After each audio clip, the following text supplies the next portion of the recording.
Welcome to the Hustle Class Podcast. We have a quick disclaimer. All material presented within Hustle Class LLC is not investment advice, but for educational purposes only. Trading involves risk, and you are solely responsible for your investment decisions and assume the entire risk of any trading you choose to undertake. Owners of Hustle Class LLC and its representatives are not registered as security broker dealers or investment advisors, either with the United States Securities and Exchange Commission or with any state securities regulatory authority. Please utilize a registered investment or financial advisor to make any financial decisions. If you choose to invest without seeking advice from such an advisor or entity, then any consequences resulting from your investments are your sole responsibility. By utilizing Hustle Class LLC in our content, you are indicating your consent and agreement to our disclaimer. Welcome to the Hustle Class Podcast. It is your boy Jermaine. I am back at it again, and you already know what time it is. Man, that intro is long, but not only is it long, it's also necessary. Thank you all for tuning in once again. I'm glad that you are a patron of this podcast and you make sure that you tune in and get the information and you support this platform for expression, for the benefit and betterment of, all people who listen to it. So thank you for tuning in, and we're going to get our hustle on. All right. So the first thing, as usual, I like to go through is, a song that's right out of my hustle playlist. I have a hustle playlist and I add music to it as time progresses. And inside this playlist is music that just makes me feel alive, makes me feel inspired, makes me, boost my motivation, helps me stay disciplined and structured and getting the stuff I need to get done so that I can live and lead a better life, right? So today, the song that we're going to be talking about is, Right Hand to God. Or is it Real Big? I think it's Real Big by Nipsey Hussle. He has Right Hand to God and Real Big, and both songs serve as a beacon of inspiration. But today we're going to talk about Real Big, right? And that's a song with Nipsey Hussle featuring Marsha Ambrosius, and it's a song that it was served as inspiration, but in the untimely death of the mentor Nipsey, it's a song that turned into more like a sad ballad of sorts, a mourning song, right? Because he talks about, coming from nothing, making it somewhere, and the fact that, in this life, more can come out of it if you just try, and that he's just on the brink of what he wants to accomplish. And then, before, things could even gain traction with, Grammy nominations and things of that nature, we lost him. But so the line that I'm going to bring from this song is going to just be one line. It's not even going to be a whole like bar, if you will. It's the line that I took from this song is large profit margin on the long shot. And, this harbors in one of the points that we've been getting at when it comes to the idea of wealth, especially in a financial standpoint, that things take time. Frankly, like we live in a microwave era where everybody wants things as quickly as they see them. And that is just not the truth about life in general or how things come to us, right? There's probably more chances of so many different things happening than for, us to win the lottery, for example. But everybody, a lot of people, make sure they have that ticket, or they make sure they're scratching to see if they win something, right? And those chances are just so skewed. But people still make those things happen. Why? Because, one scratch away, one bet away, right? But in the grand scheme of things, it isn't one bet away. It's to build a life of wealth takes discipline and a continuation and a culmination of a lot of good decisions being made and a lot of hard work being put in and a lot of execution. It's more likely for you to become, wealthy by, having a savings plan, having savings goals, having an investment plan, working with the fiduciary or, financial planner, things of that nature, as opposed to, gambling it or trying to get it through gambling. Because another saying too is, you kind of get it as quickly as you kind of lose it as quickly as you get it. And, that's what people say the difference is between rich and wealthy, is that wealthy is something that you can't really lose in a day. And think about it, if something can leave as quickly as it came, would you want to get rich in a day? You know what I'm saying? And that's part of the reason why I like the idea of, wealth and wealth conversations, because it's like we're building blocks and steps towards something greater. and the foundations that we lay and building upon those blocks, I mean, we'll be standing as tall as the pyramids, as opposed to something that's just stacked really fast without time. You know what I'm saying? If I told you that this home took, let's say 2 years to build, as opposed to a home that might have taken 2 weeks to build, we know which one you would pick, right? Naturally, because we like things that are stable, we like things that are structured, we like things that won't fail us. So, and this is the example. There's a large profit margin on the long shot, right? On the long shot, not the short shot, right? The long shot. So, and that ties into the topic that we're going to be talking about today. Today, I wanted to talk about real estate, right? I wanted to, give some gems, because I know some people in here are thinking, okay, well, I'm thinking about real estate now. I want to get my first home. Now is a great time if you have the money, if you have the credit for it, right? Now is not the worst time. If you already have an idealistic property in mind and things like that, now is not a bad time. Why?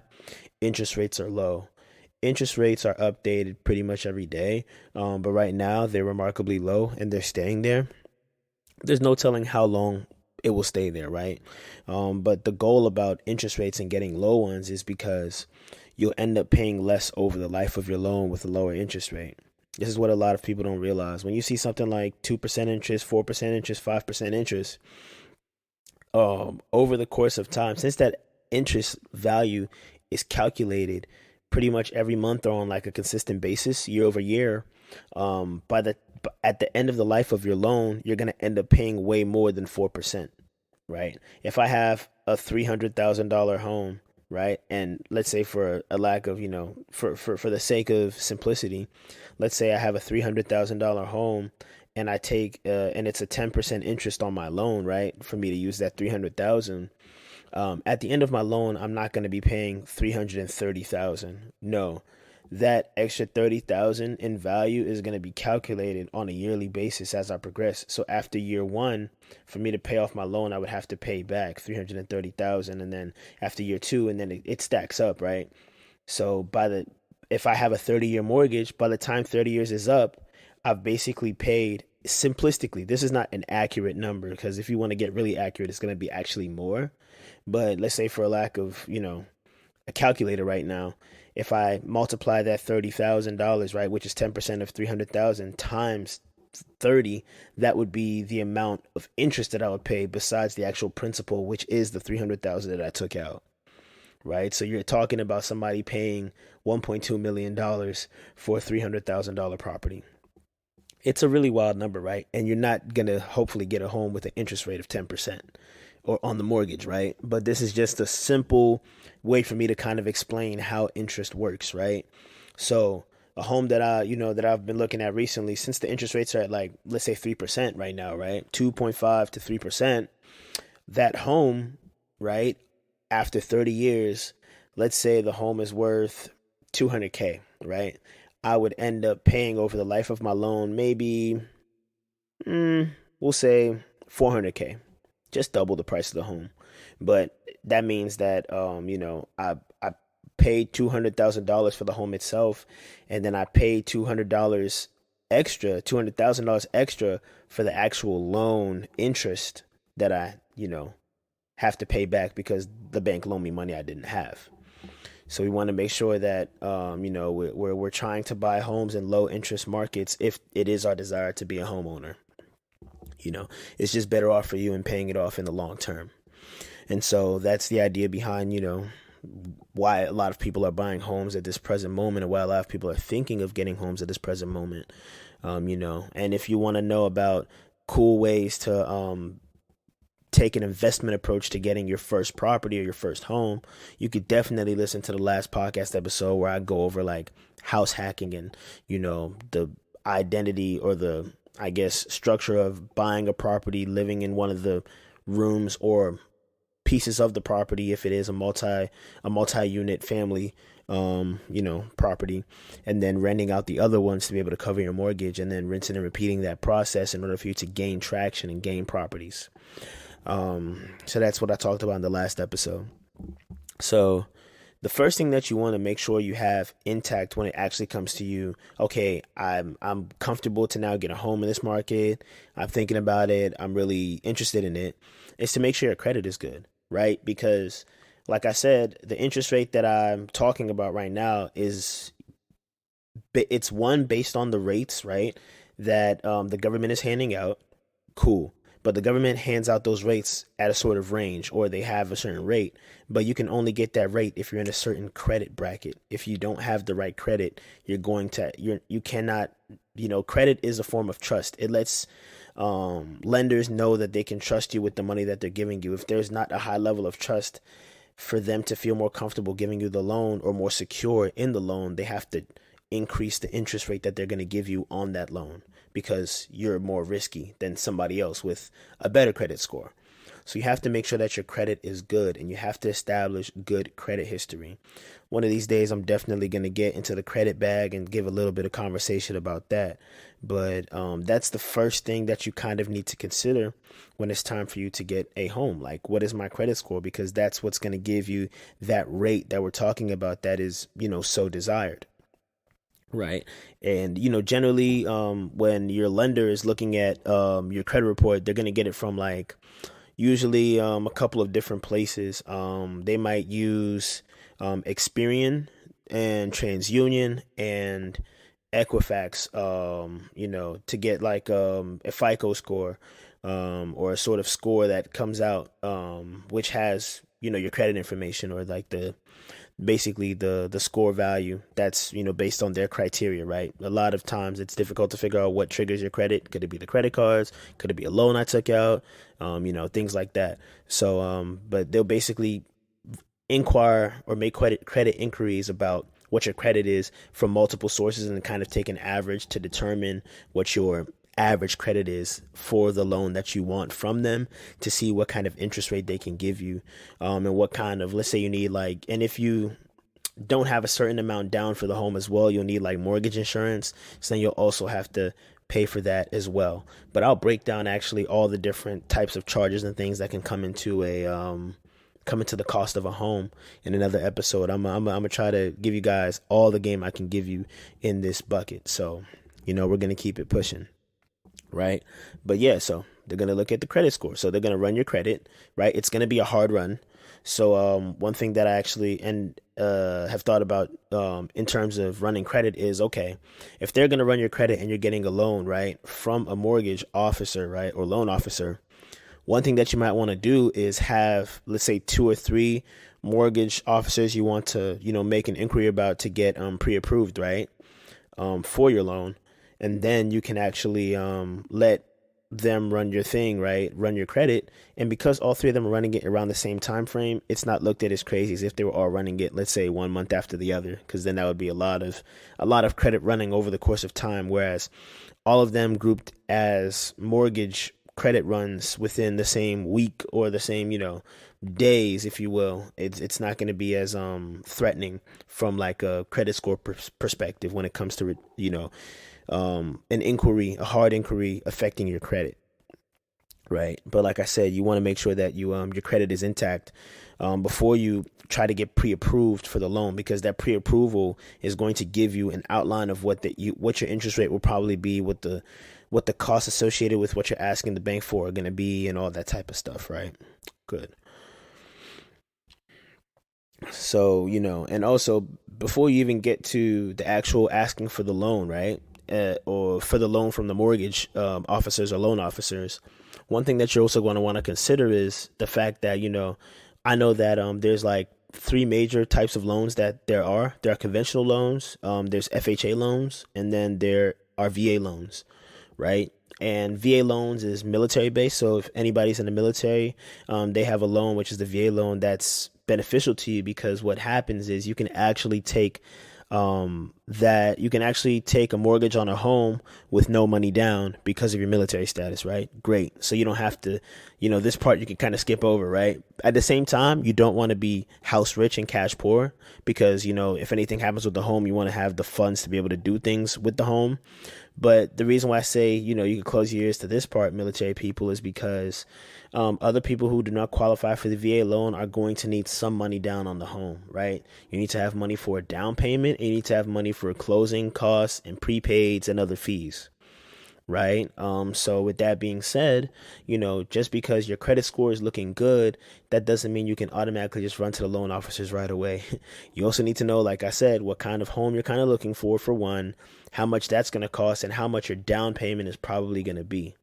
Right. For most conventional loans, I believe you need about 10% of the home down.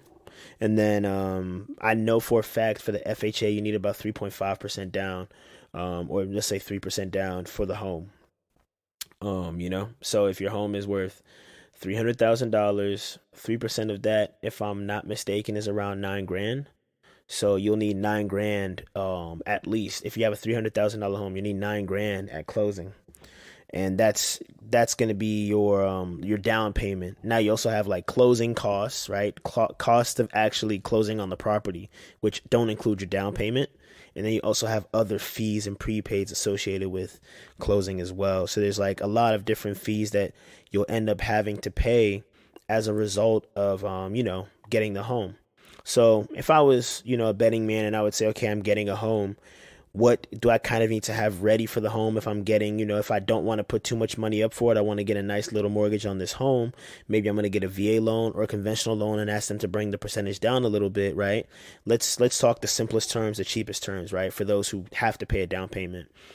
So if I need 3%, right, for the home, the thing that I'm going to do, right, on a $300,000 property, right, I'm going to look at, okay, if I need 3% for the down payment for this home, that's about 9 grand.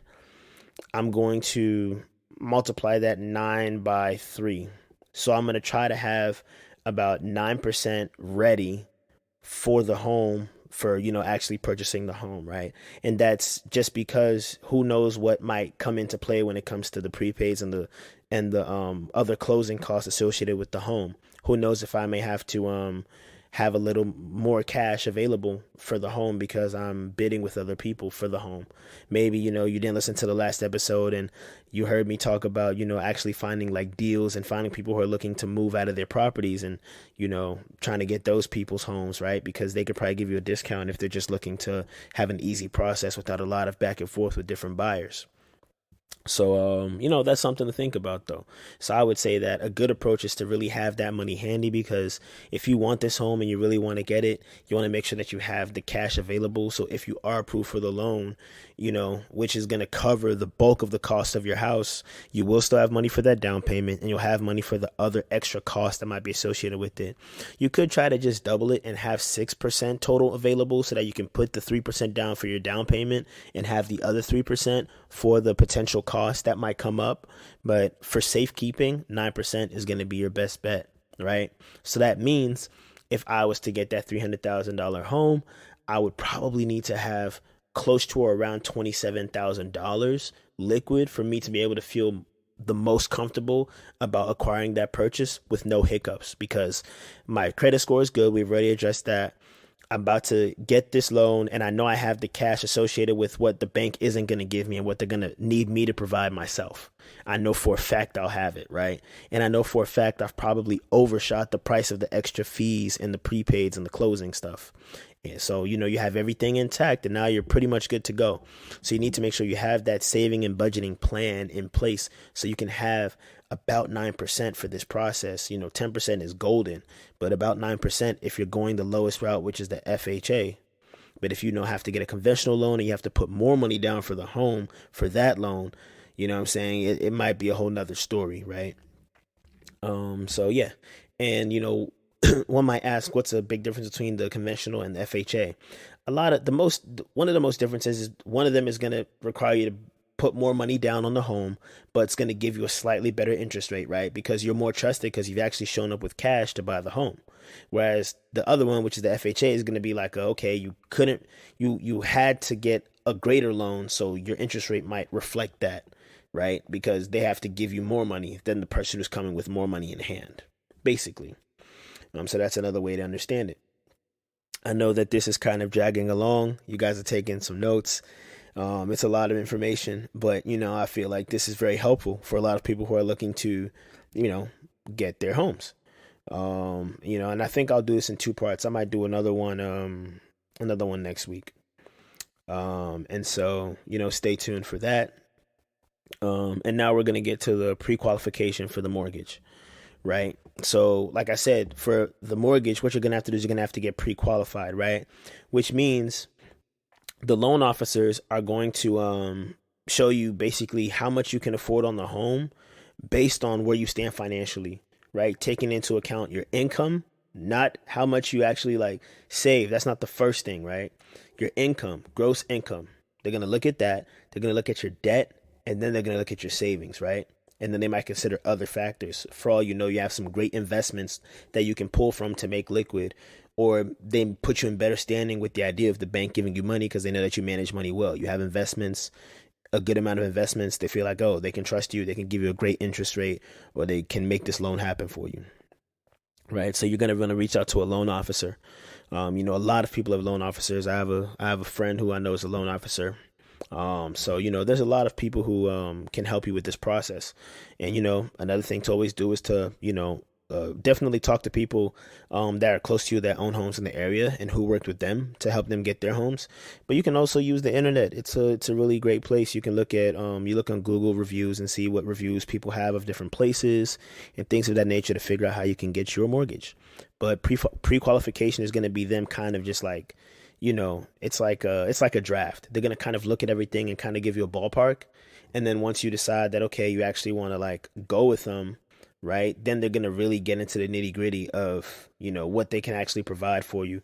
And you're also going to probably need to have like a really, really solid idea of the type of property you want, because they're going to need to do like things like pricing, location, zip code to give you that value of how much money they think you have to be able to afford that home, right? So you're going to need a little more information, but pre-qualification is a pretty smooth process. Once you give them all your information, you kind of go through. And then, then they can start requesting stuff, like I said, like the addresses and stuff after that. So yeah. And so that I feel like is a lot of information. It's a lot to take in. So I would want you all to like take that in, soak that in basically, right? And just keep that with you. And then, come, next week, I'll do another episode just so that you have, more information about the home getting process, right? And I know we have listeners from all over the world. This is a global podcast. I know we have listeners in Russia. I know we have listeners in the UK. I know we have listeners, in Africa, listeners in Canada. Shout out to everybody who's listening to this podcast across the globe. Like, we really appreciate it. South America, we see you. Australia, we see you. Thank you to everybody listening. And, I know that this process might not directly apply to everyone because I'm talking strictly American right here. But I mean, generally speaking, there's probably similar processes implemented across different countries and different landscapes so that you all can get homes. Take what you can out of what I'm saying, leave what you don't need. But there are some gems in here.